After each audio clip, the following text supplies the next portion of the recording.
કચ્છ જિલ્લામાં એક સાથે 1700 જેટલા શિક્ષકોની જિલ્લા ફેરબદલી થઈ છે, ત્યારે હજુ સુધી કોઈ પણ શિક્ષકને છૂટા કરવામાં નથી આવ્યા। આજે જિલ્લા ફેરબદલી બાબતે શિક્ષકો ભુજ આવી અને શિક્ષણ સમિતિના ચેરમેનને રજૂઆત કરી છે। જે પણ શિક્ષકોને જિલ્લા ફેરબદલી થઈ છે તેઓને તાત્કાલિક છૂટા કરવામાં આવે। જો તાત્કાલિક છૂટા કરવામાં નહીં આવે તો તમામ શિક્ષકો ભેગા થઈ પોતાના ન્યાય માટે ન્યાય અદાલતના દરવાજા ખટખટાવશે અને ન્યાય મેળવીને રહેશે। કચ્છ જિલ્લામાંથી એક સાથે 1700 જેટલા શિક્ષકોની જિલ્લા બહાર બદલી થઈ છે, ત્યારે કચ્છમાં શિક્ષકોની 50 ઘટ સામે આવી રહી છે। જો એક સાથે આટલા શિક્ષકોની જિલ્લા બહાર બદલી થઈ છે, જો આ શિક્ષકોને છૂટા કરવામાં આવશે તો વિદ્યાર્થીઓના ભવિષ્ય ઉપર આની અસર જોવા મળશે। મિત્તલબેને જણાવ્યું કે તેઓ 10 વર્ષથી લોડાઈ ગામમાં શિક્ષણ આપી રહ્યા છે। હાલ તેઓની બદલી મોરબી જિલ્લા થઈ છે, પરંતુ હજુ સુધી છૂટા કરવામાં નથી આવ્યા।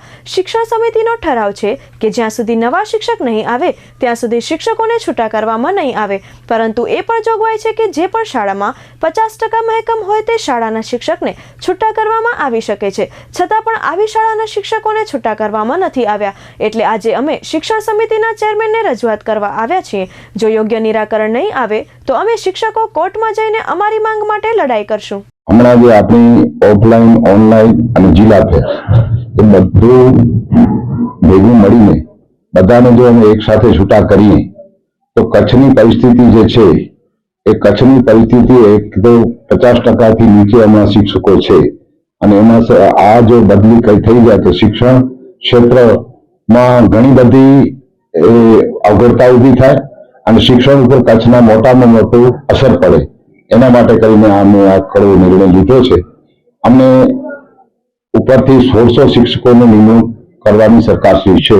એ લોકો એમ કહે છે કે તમારા થઈ ગયા છે, અમે એમ કહીએ છીએ તમે અમને હુકમ આપી દો તો અમે આ લોકોને છૂટા કરી દઈએ। ઠરાવ એ હિસાબે બધા અમને અમારે એવું છે કે બધાને સાથે રાખી અને આ લોકોને ભેગી અમે છૂટા કરી દઈશું ને વધારાના જે જિલ્લા ફેર અને જે ઓનલાઈન ઓફલાઈન થઈ છે એમને પણ સાથે અમે છૂટા કરી। કોર્ટના દરવાજા ખટખટાયા ત્યાં સુધીની પરિસ્થિતિ અમને નથી લાગતું કે અમે વળવા દેશું।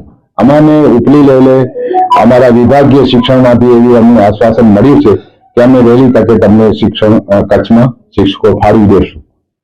એટલે એના ઉપર અમને વિશ્વાસ છે કે અમારા શિક્ષણ મંત્રી સાથે પણ અમારી ચર્ચા થઈ, વિભાગીય નિયામક સાથે અમારી ચર્ચા થઈ છે। એ લોકો અમે જે કીધું છે કે ભાઈ અમને તમે શિક્ષકો આપો તો આ હમણાં બદલીઓની જે થઈ એ પ્રક્રિયામાંથી અમે પાર કરી અને આ લોકોને છૂટા કરી નાખીશું।